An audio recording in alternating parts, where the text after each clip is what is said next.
Hello दोस्तों, कैसे हैं आप सभी। दोस्तों, आप सभी का स्वागत है शोभित क्लासेस में। और आज आपके सामने मैं यूपीएसआई वालों के लिए थोड़ी सी एक सूचना दूंगा। आने वाले एग्ज़ाम में जो 14 और 15 मार्च को होने वाला है, उसके बारे में मैं आपको थोड़ी सी सूचना दूंगा, जिससे कि आपके एग्ज़ाम में मेरी तरफ से थोड़ी सी हेल्प मिल जाए और आने वाले समय में जो आपका एग्ज़ाम होगा वो बहुत अच्छा जाए। तो दोस्तों, सबसे पहले मैं इस बारे में बात करूंगा कि आप एग्ज़ाम को किस तरीके से देखोगे। जब एग्ज़ाम हॉल में बैठोगे, वो एग्ज़ाम का लेवल क्या होगा और किस तरीके से आप देखोगे। देखो, 15 मिनट तो लगभग 10 मिनट तो आपको उसको पढ़ ही लेना कि भैया कैसा एग्ज़ाम आ रहा है। आपको आइडिया हो जाएगा कि भैया एग्ज़ाम का लेवल कैसा है। फिर आप उसमें से जो आपके क्वेश्चन आते हैं उनको सही तरीके से डील करना। सबसे पहले मेरा आपसे एक आग्रह रहेगा, जब भी आप एग्ज़ाम में क्वेश्चन को देखें तो जो तुमसे क्वेश्चन आ रहे हैं वो क्वेश्चन आपको करने हैं। अब मैं ऐसी बात क्यों कह रहा हूँ, क्योंकि आपको भी पता है कि इसमें निगेटिव मार्किंग नहीं है, लेकिन एक इम्पोर्टेंट फैक्टर होता है, चाहे निगेटिव मार्किंग हो चाहे निगेटिव मार्किंग ना हो। अगर आपका पेपर के अंदर कॉन्फिडेंस लेवल बूस्ट हो गया यानी बढ़ गया, तो आप किसी भी एग्ज़ाम को क्रैक कर जाओगे, चाहे वो निगेटिव लेवल का है या निगेटिव मार्किंग का है या नहीं है। लेकिन अगर नेगेटिव मार्किंग का नहीं है तो वो आपके लिए पॉजिटिव साइन है, लेकिन आपको वहाँ पे भी पॉजिटिविटी रखनी है और अपने कॉन्फिडेंस लेवल को डाउन नहीं होने देना है। पहले आपको वही क्वेश्चन करने हैं जो आपसे आते हैं, वन लाइनर ज़्यादातर आते हैं।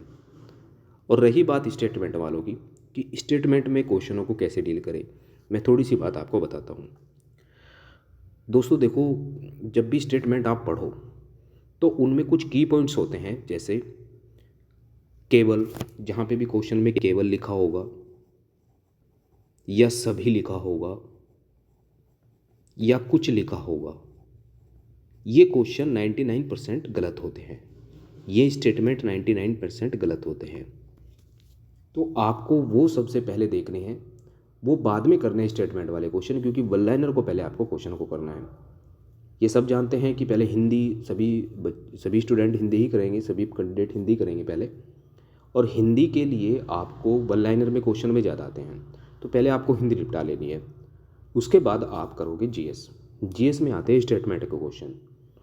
यूपीएसआई में इस बार मेरे हिसाब से, जहाँ तक उम्मीद है, आपका जो कंपटीशन लेवल है वो हाई ही रहेगा। क्यों? क्योंकि 4 शिफ्ट में आपका एग्ज़ाम है। होता ये ऑनलाइन एग्ज़ाम होता तो 4 शिफ्ट से अधिक में एग्ज़ाम होता, लेकिन ये तुम्हारा 4 शिफ्ट में एग्ज़ाम होगा, तो ओएमआर सीट पे एग्ज़ाम होगा। इस वजह से आपका थोड़ा सा कॉन्फिडेंस लेवल पेपर में आना चाहिए, जिससे कि गोले भरने में भी टाइम लगता है, वगैरह वगैरह बातें टाइम की होती हैं। आपके आपके साइन होते हैं, आपकी एंट्री भरी जाती है, उसमें भी टाइम लगता है।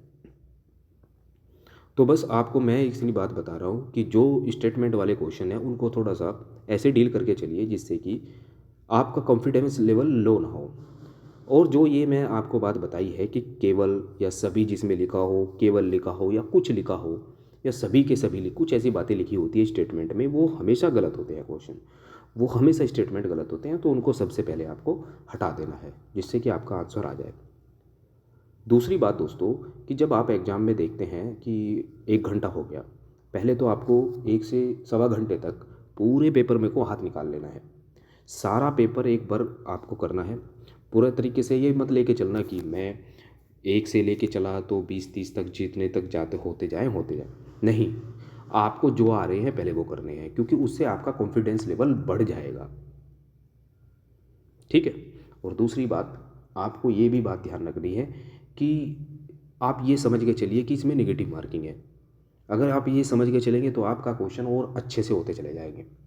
मैथ को, रीजनिंग को तो आप बाद में देखोगे, लेकिन टाइम बचेगा। जो बच्चे मैथ को पहले कर लेते हैं या रीजनिंग को पहले करते हैं, वो चॉइस आपकी है।